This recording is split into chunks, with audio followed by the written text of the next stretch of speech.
Lahat tayo may kanya-kanyang gustong puntahan na lugar. Kaya naman, bumiyahe kami na halos sa 4 na oras. Dumaan sa magandang coastal road at napahinto at kumuha na rin ng magandang larawan. Dumaan kami sa kalsada, halos kainin ng hamog ang kalsada.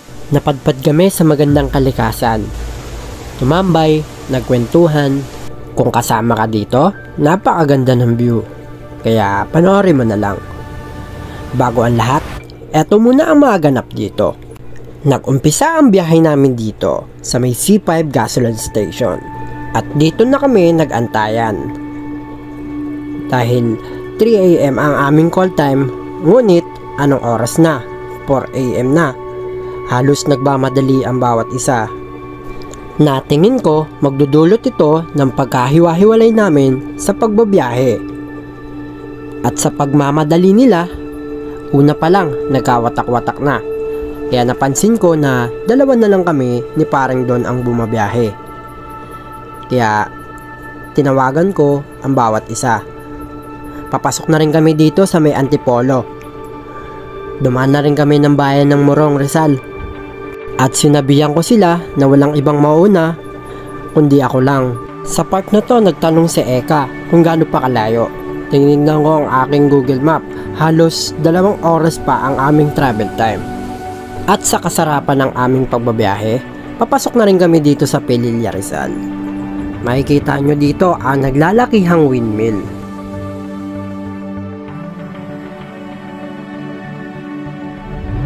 Halos 2 oras na rin kami bumabiyahe, kaya naisipan ko na huminto muna dito sa may tindahan. Inaya ko sila mag-almusal para makapahinga na rin ang aming mga dalang motor. May stop kami dito at may nakita kaming magandang viewing. Kumuha na rin kami ng magandang larawan.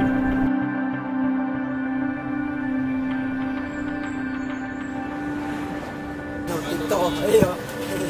Itinirahan na,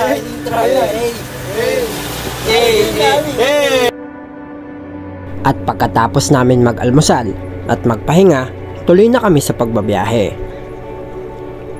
Ang sarap bumiyahe kapag ganito yung viewing. Sariwa yung hangin.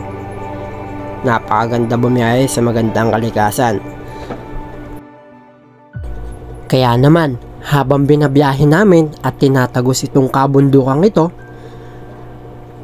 busog na busog ang aming mga mata. At enjoy na enjoy kami sa pagbabiyahe dahil ang sarap bumiyahe kapag puro kalikasan ang nakikita mo. At habang bumabiyahe kami, naisipan na rin namin na mamalengke dahil wala kaming mga baong pagkain. Napadpad na rin kami sa Kapatagan. Grabe, napakaganda. Akala mo nasa libro yung mga nakikita mo. Napapaligiran ng kabundukan at mahabang taniman ng mga palay. At makikita mo ang ngiti ng bawat isa dahil sa ganda ng mga tanawin. Kahit mahaba yung biyahe, nakakawala ng pagod kapag ganito ang mayong makikita. Sa kahabaan niya ng aming pagbabiyahe, napadpad na rin kami dito sa lugar na ang kalsada halos kainin ng ulap at napakalamig ng simoy ng hangin. Giginawin ka kapag wala kang suot na jacket. At naisipan namin na magdahan-dahan lang muna dahil basa ang kalsada. Da baka magdulot ng aming pagdidisgrasya. At andito na rin kami sa may coastal road. Grabe, napakaganda. Mapapahinto ka sa sobrang ganda.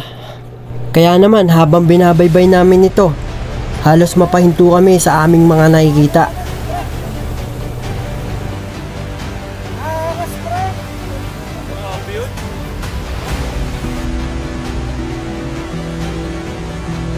Grabe, sobrang relax. Literal na throttle therapy pagka ganito. Napakasarap bumiyahe. Napakasarap magmotor. At kahit napakalayo, kung ganito lang din ang makikita mo, sulit na sulit ang biyahe. Kaya kayo, ano pang inihintay nyo? Bumiyahe na rin kayo bago matapos ang taon. Pagbigyan nyo naman yung sarili mo. Baka meron ka pang hindi napupuntahan na gusto mong mapuntahan. Sa puntong ito, sino bang hindi mapapakuha ng larawan kapag ganito kaganda ang iyong makikita. Grabe, napakalaki ng mga alon. Ang sarap lang pagmasdan. At fast forward, andito na kami sa aming destinasyon. Nakita namin agad ang ilog na maliit na merong running water. Ito yung tinatawag nilang Balagbag Fall. At nag-asikaso na rin kami ng aming makakain. At habang yung iba ay nagpapahinga at bumawi ng tulog. At niluto namin dyan ang pambansang adobo. Nakapagsaing na rin kami. Ang sarap magluto habang pinagmamasdan ang kalikasan. At ready na. Nagsipagising na rin ang ating mga ropa. Tara, kain. At nang makapahinga na lahat at nakakain na, tumambay kami dito sa tapat ng magandang kalikasan at nagkwentuhan ng mga sasayang alaala.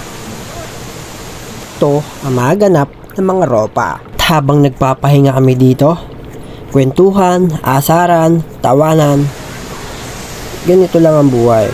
Kailangan mo minsan magpahinga. At inakyat na rin namin itong itaas para madama namin kung gaano kalamig ang tubig. Ang sarap damahin habang bumabagsak ang tubig galing sa itaas. Hindi na kami nagpahuli. Pinuntahan na namin ito.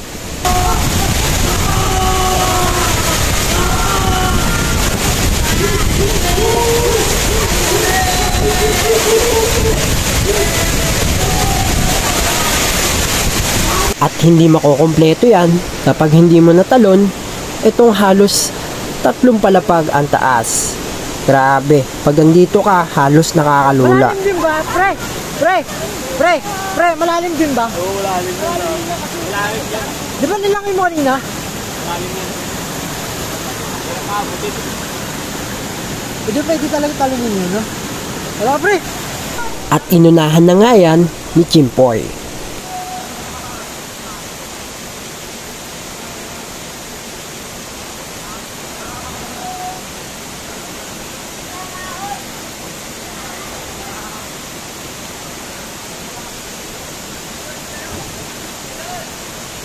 Pre!